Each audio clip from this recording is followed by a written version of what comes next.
The following program contains immature adults using mature language. If you can't handle that, then go f*** your... The goal of this session, in my mind, is that when you're famous someday, whether it's sportscasting, newscasting, some sort of social media sensation, that people want to go back and say, man, I listened to Chuck Sway before he was big. And then they go back into recordings like this and listen to this and say, who were those guest speakers? They didn't talk about anything important. Nothing was relevant. But those are like the real fans who go back and listen. Hi, my name's Chuck. Sway, just move. All right. Sway, just move. Sway, just move with me, darling. Chuck. Sway, just move with me, darling. Chuck. Sway, just move with me, darling. Whoa, you gotta calm down there, Chuck. You got the answer, Sway. You got the answer. Chuck. You got the answer, Sway. You got the answer.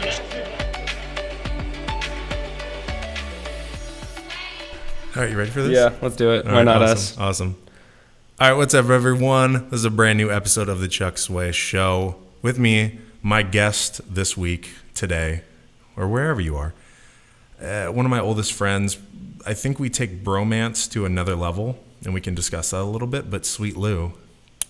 In the station, What's up? right here, representing the Mo Boys. The Mo Boys. Tell us a little bit about the Mo Boys and why they're so boy and great. The boy and great. Well, the Mo Boys. And Moe, too. I should probably throw that Completely in. originating in the Mo. And if you don't know that, you got to know a little bit more about your host, Chuck Sway, and his origin story, if you will.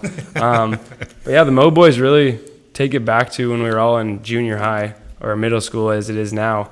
And I don't recognize that term. I It's don't- junior high until I die. in my mind, the school that we went to, Kenmore Junior High, died when it became a middle school, and a whole new school is there now. Not that it's a bad thing, but it's just not the same as It's it not the was. same. You Even can't. physically.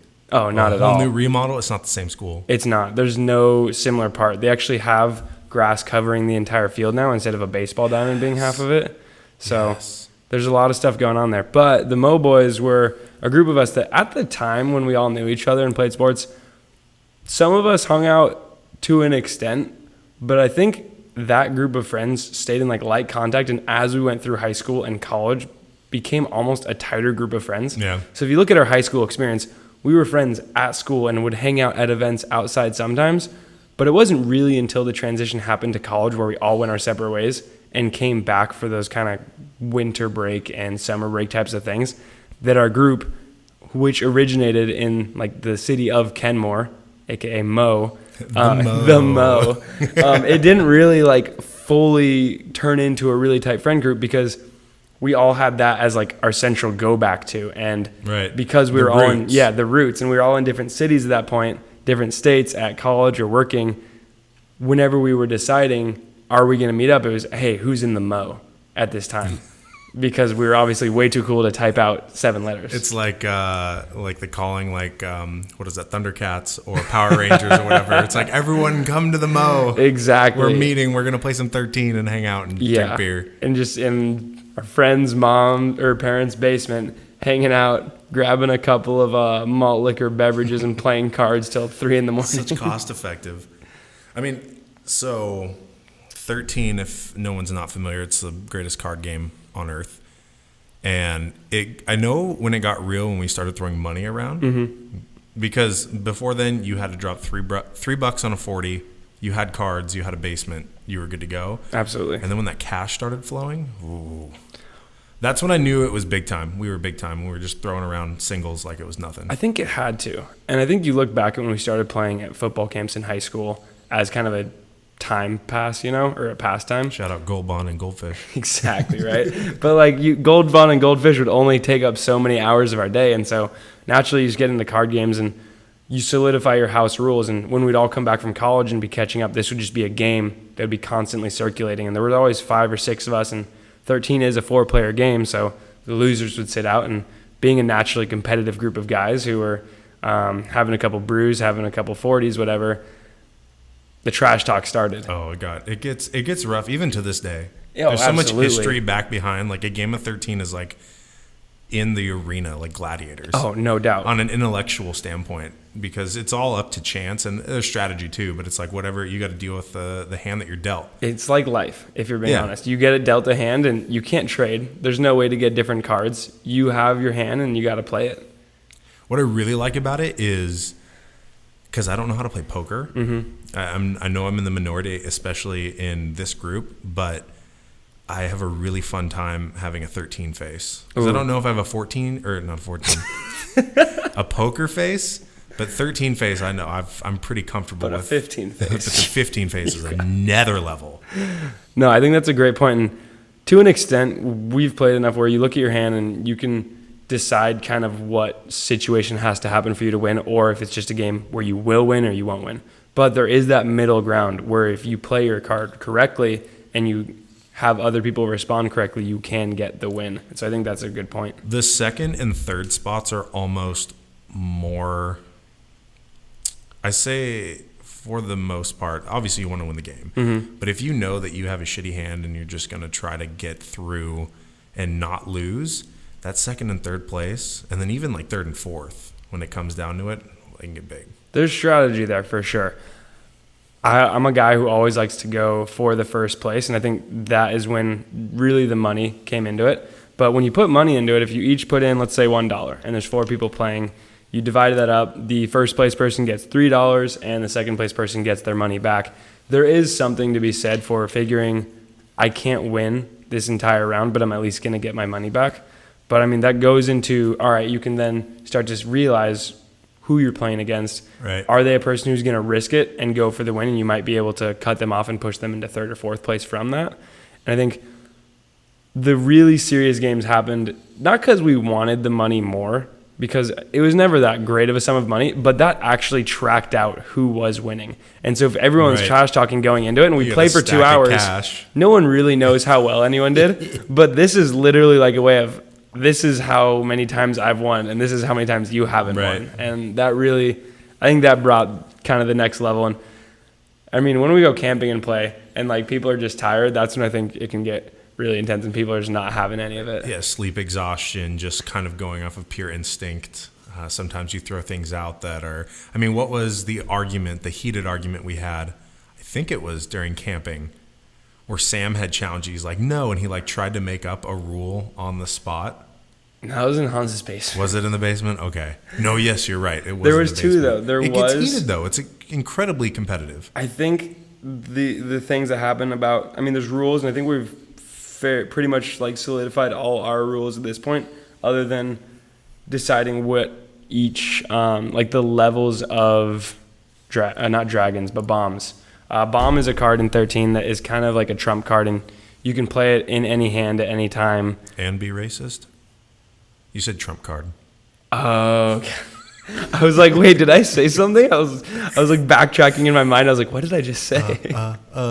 No, but yeah, it'll beat pretty much anything, and just ordering those has really been the only point of dispute. But I think it's one of those things where you think something happened and you accidentally reveal cards that you couldn't actually reveal at that time, or you played out of turn. Right. And then someone else sees what you're going to do and changes what they're going to do because of it. I think that has been one of the bigger points of contention, just because you may have had a plan, you had a situation you thought you could play, it wasn't actually turning out to be that way, and then you lose. Yeah, it's definitely, you can hone your adaptability skills. It's almost like survival instinct, almost. Like your survival instinct kicks in just a little bit. Obviously, it's not fight or flight, but like I think on a certain level it is. Yeah. Funny enough, though, when I was thinking about this podcast and trying to decide if I could or how there would be any sort of preparation going into it or what we would talk about, the one thing that I truly was like, we'll probably end up talking about was 13. Oh, yes. And the best part was we didn't talk about it at all in the conversation that I had when we got here. It just like in the introduction is so inherent in our friend group and in our friendship that like it had to come up. It was inevitable. It's a cornerstone. All right, let's move on. Let's talk about our bromance. Okay.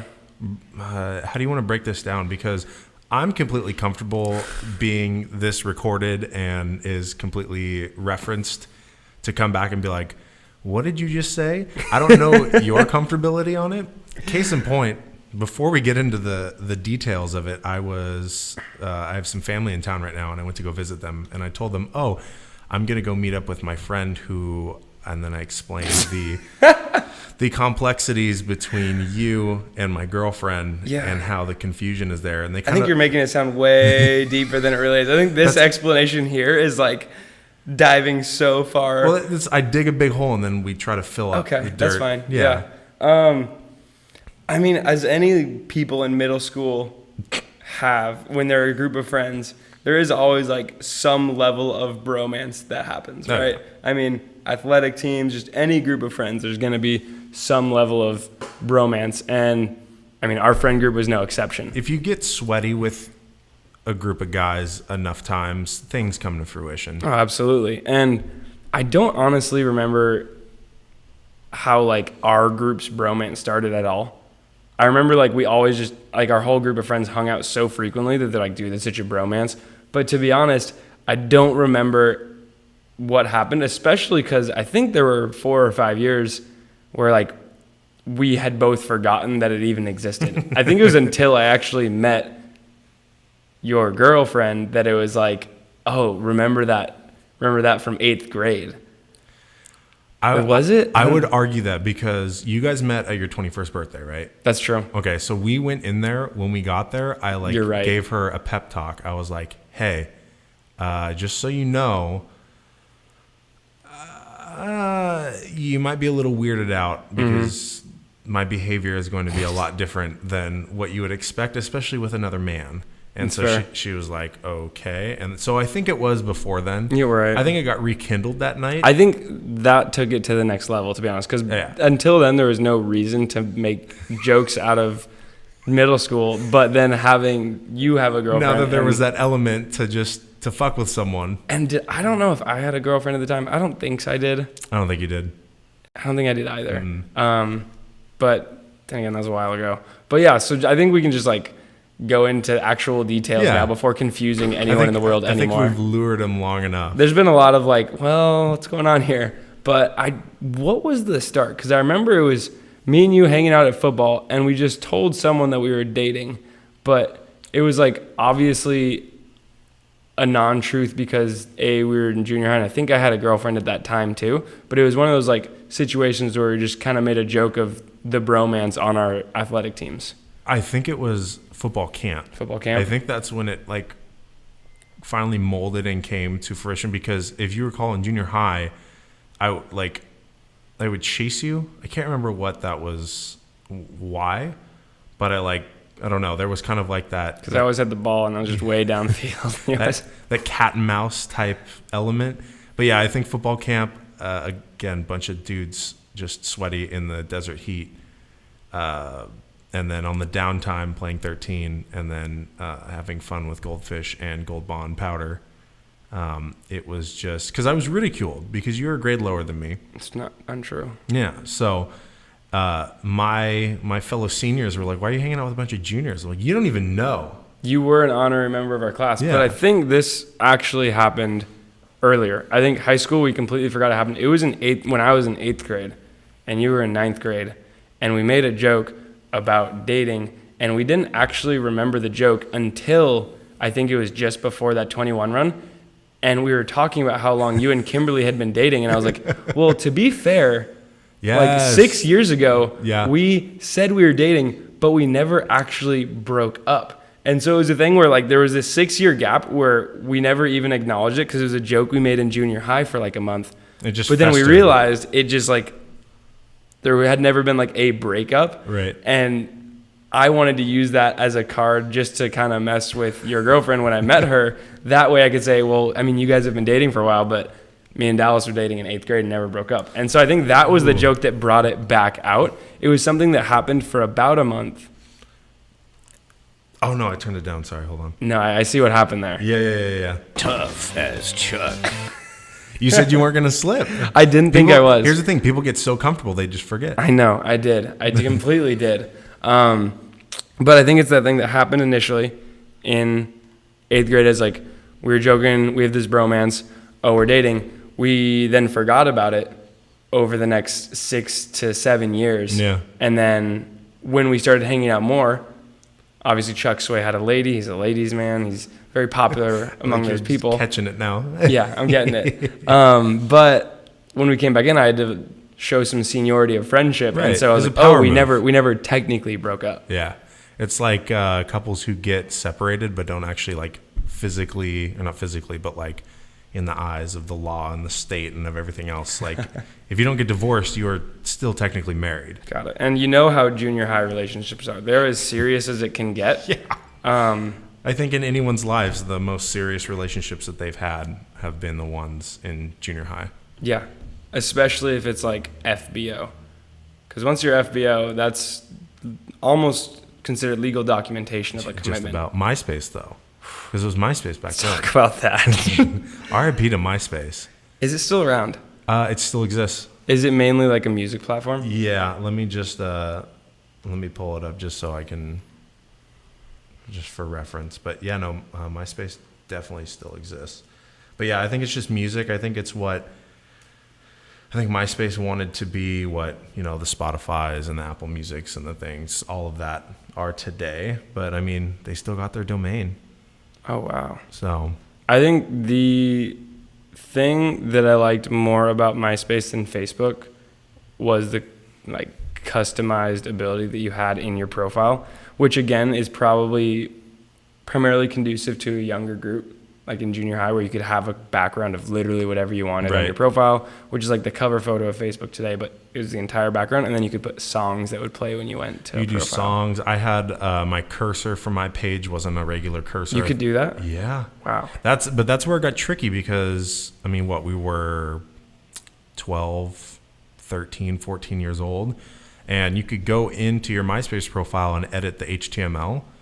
Oh, wow. Yeah, but the thing is like I didn't know HTML. I still don't know to this day, but they had like a bunch of templates and stuff you could go online That's and right. pick it and copy and paste it into your page. So yeah, I had a flaming football as my cursor. Wow. Yeah. I like that. I do wonder then, I mean, obviously this didn't happen, but how many people learned legitimate HTML skills that ended up getting them jobs or plotting their career path by being invested in manipulating their MySpace page? I would think a fair amount. I mean, my reference to that is, you remember when jailbreaking your iPod or your iPhone was a thing? Mm-hmm. I ran a gambit for like 3 or 4 weeks. I'd charge people $20 because I knew how to go into the phone Really? or the iPhone or the iPod, jailbreak it, put all the stuff on there. What did jailbreaking do? Because I didn't get a smartphone until into college and an iPod till into college, so I was kind of out of that Okay. loop. What did jailbreaking something do? It basically unlocked your phone so you could access features that were not to the proprietary norm of, and this, I know it was more easy to do on Android, but I didn't have an Android, so I didn't deal with it. So I was mainly with Apple products, but like, this was when iPhones, you couldn't do a picture as your background. It was always the black screen. So there was some feature that you could plug in and actually do a custom background. And the big kicker was there was this app called Cydia, and you could go into Cydia and download any app on the App Store, but for free. Oh, wow. Yeah. So That's intense. yeah, if there was a game you wanted or some sort of app, you would just go through that. If it was jailbroken, you could just download it onto and you'd be good. It was almost like I had like a little road show, like come all, gather around, and I would like show people like, okay, here, see this app in the App Store? It's $1,000. It was this like security camera app. It was $1,000 in the App It was Store. actually $1,000. $1,000, Did yeah. it have a lot of usage at 1,000? For someone who had a security camera system, but And so they could view it on their yeah, phone. they basically like see like on their phone, they can see camera 1, camera 2, all that. Did they get a security camera with it? No. Oh, wow. Especially if it was jailbroken because you were just getting the software. But Jeez. like my big sale is like, okay, see how this app, $1,000, boom, look. I was like the ShamWow guy. I was like, boom, right there, boom. I was like, downloaded right there, free of charge, $1,000, just like that. I never knew that's what jailbreaking did. Yeah. That's crazy. So yeah, I ran a gambit for a few weeks, $20 a pop. I was, as a sophomore in high school, I was rolling in cash. Do you know why jailbreaking works like on the back end? Because it's crazy to me that using something like this, that sounds almost like it'd be like hacking into the App Store or like Yeah. the Play Store when you're just doing something to the actual. Are you doing it to the physical phone, or is there like code that you put into a certain program on your phone? There was some bit of software and some trickery of button pushing to restart it to install that software when you restarted. So it was all on the software. Like back end, like you didn't have to do anything with the hardware. You just had to. I can't remember exactly how. I like wrote up the steps to do it, and How long did it lost the take file. to jailbreak a phone? 15 minutes. Did you upplay the time it would take? So you're like, hey, I'm going to need to take this tonight and I'll give it back to you like tomorrow, so that it wouldn't be like, I'm not giving you $20 if it takes you 15 minutes. Or Yeah. did you were you upfront about how much effort it was? I think I hid behind like the curtain of like, hey, this is really advanced stuff and you don't know how to do it, so you got to trust me. But like, I think just for the ease of it, because I didn't have my computer with me at school. point. Yeah, I had to take it. So I'd take it overnight. It'd be an overnight thing. That is crazy looking back to even high school when we didn't have computers with us all the time. Yeah. I knew kids that went to different high schools like Shorecrest and Shorewood where they all had their own iPads, which is essentially like a computer, and they'd use those during different classes. Right. But going from all paper notes, all handwritten stuff in high school all the time, because we didn't have computers or anything like that in class, and I didn't know anyone that did, to when you go to college and everyone has that laptop It's just up and all technology. oh my gosh. And I found ways to not pay attention during class in high school, where there was Right. like drawing or just like writing about random stuff in my notebook. But then college, it was like you have a complete wall between you and the professor, and they don't care if you have headphones in. Yep. I remember watching, what movie did I watch during class? It was over like 3 days, and there's one class I would just like put a headphone in and kind of take notes, but I was But watching. also watch a movie. No, I was watching Step Up, the first The Step dance Up movie? with Channing Tatum during an econ class, and it was amazing. I mean, whatever works, whatever. Yeah, to it was. get I through. didn't do it a whole lot. I think that was actually the only class that I did that with. That's But ballsy though. I really wanted to watch this movie, and I didn't have time outside of class for some reason. I probably did. I just didn't want to use it for that. Right. And so during these 2 days, I decided I was like, I'm just gonna watch this during my classes. Yeah, I'm a month into my semester right now. I have not taken any physical notes or even digital notes. How's that going? This is like your last actual semester before you have Yeah. basically like one more class. How's that last semester going? Are you senior sick? Are you like done giving an effort or what? It's not that I'm done giving an effort, but like I know the rigmarole of, because we have the same teachers. The satellite campus, so there's only 4 members of the faculty. I think there's 4 or 5. And so I've already had multiple classes with them. So they'll just be like, they'll give their lecture and they'll be like, oh yeah, this is going to be uploaded online. You can look at it later. I'm like, all right, cool. Do you though? No. Because classes can be recorded. I know there's some people out there who can go watch lectures online, and more power to them. But whenever you don't take notes on the premise, if you're in class and you don't take notes on the premise, they look at the recorded notes later. No. You know better. So they're there, and I know that, but they don't really get touched. They collect some digital dust. Oh, but love that's that. that's nice, because all you got to do is by the end of the semester produce a paper. And there you go. So it's kind of one of those things where classes, it shouldn't be optional, but you could make do. So, but yeah, I don't have senioritis or anything like that. Like I'm still. Chuck Sway gives 100% all the time is what he's telling you guys. Your words, not mine, but yeah, I'll take it. I'll take it. So Rad. yeah, jailbreaking was a great time. The bromance was amazing. I know we're a little short on time and making. Oh, it a wow, we're quickie. already there. I know it flies by. That So went by super quick. when I told you over the phone yesterday, I'm like, oh yeah, like sometimes we do like an hour's kind of base. Like I've done one up almost to 3 hours. Still like so 3 aggressive. Fucking hours. Still so aggressive. Yeah, but here's the thing. So I know you don't do a whole lot of driving, but for the people who do a lot of driving or hop on YouTube and actually watch everything transpire, like the long form conversations are nice. That's fair. And I've seen a lot of that when researching podcasts for my job and looking at durations or YouTube video durations based on who's watching it. There's like definitely time bounds for different like target audiences. Right. So you have those people who you're watching videos and you're at your house and you're just doing it to pass time and you need that instant entertainment. Right. But then there's the ones that are very long and you assume that has to be someone who's either working and has nothing to do at work. And so they're just trying to listen to something while working, or they're on a long drive and on a commute. It's like the commuting time for the average American is gradually increasing. People are moving further away from their work. So it's like that takes time to get to where they need to go. So just throw in a podcast. The main podcasts I listen to are like 2.5 hours long. Seriously? Yeah, but it's all in like sections. Like I'll drive, I'll listen to that bit and then stop. And then when I get in the car again and continue on. Wow. What kind of podcasts are those? They're mostly like comedy ones. Okay. Joe Rogan, it's kind of like the baseline for a lot of people. A lot of people listen to Joe Rogan. Like interesting. When they think, at least from my perspective, when people think of podcasts, they default to Joe Rogan. And then there's another one that is two stand-up comedians, they're husband and wife, and they're fucking super hilarious. funny. Yeah. I remember the only time I ever listened to podcasts was for assignments. And it wasn't that they weren't interesting. It was like Planet Money, other economic podcasts. I don't remember exactly what they were. Because you were watching movies. Freakonomics, exactly.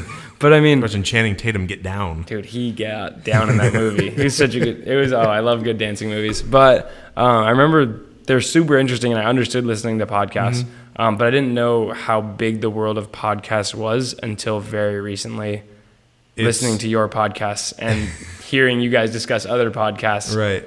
No, it's really saturated right now. It's incredibly saturated. Is it? Yeah. There's like the joke is by the time you get into your mid-20s as a millennial, you either have a passion for IPAs or a podcast. That's a joke that I've read. I've never heard that. Yeah, like I don't know, people our age are like, oh, it's like we're in the sharing generation. Let me just buy some microphones and some equipment and we'll just listen to each other talk. That's the exact reason and mindset that I don't care that, only each week, each of these episodes only gets a few pops. Mm-hmm. It's a long game. You stay in it long enough, you get good, you get better, you get great. And then you're, making thousands of dollars a week and thousands. So many thousands of dollars per year. All of the thousands. so let's kind of close this out. So you wanted to come on here for a prep for an actual radio program? Oh yeah. I don't know. Exactly, or is it like what you can't even entail. give information because it's like I'm not going to give right information yet. But yeah, I'm going to be doing a couple different radio show / podcasts in the future for different purposes.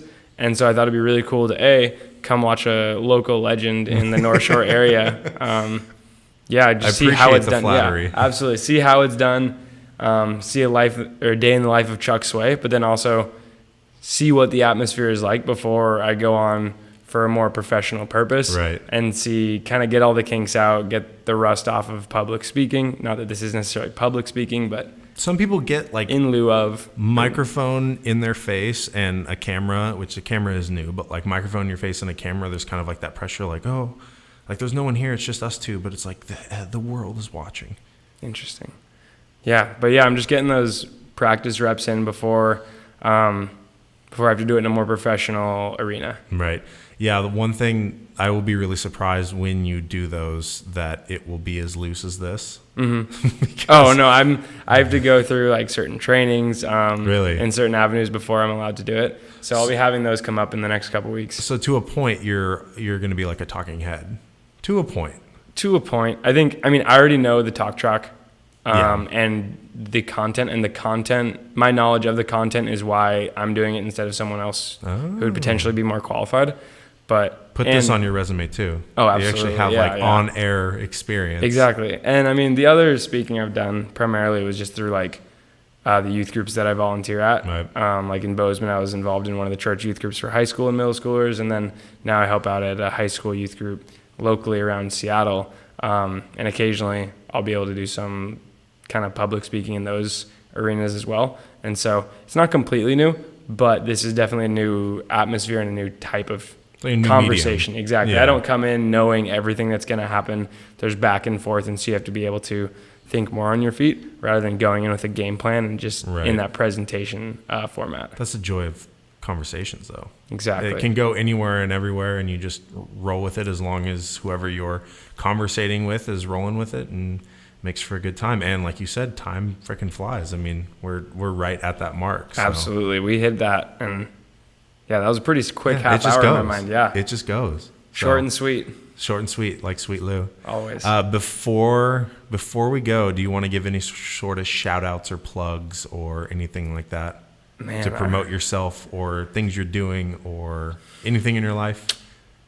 I think I'm set. Yeah? Yeah. I'm just happy to be here and hanging out. I don't have too much that I'm trying to promote right now. No products, no. You don't have like the Amway drinks or anything like that? No, I don't have anything. There's not a whole lot going on.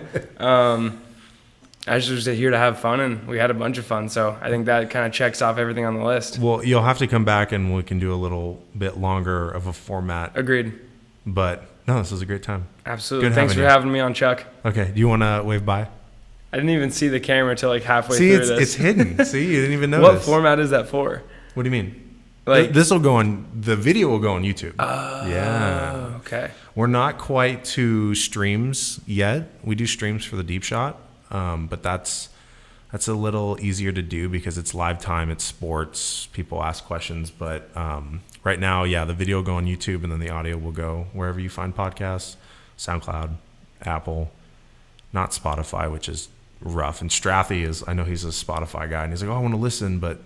You're not on Spotify. I'm like, I know. But yeah, Google Play and all that good stuff. So Right on. Tell your friends. Always. So, all right. Bye, Sweet Lou. See ya.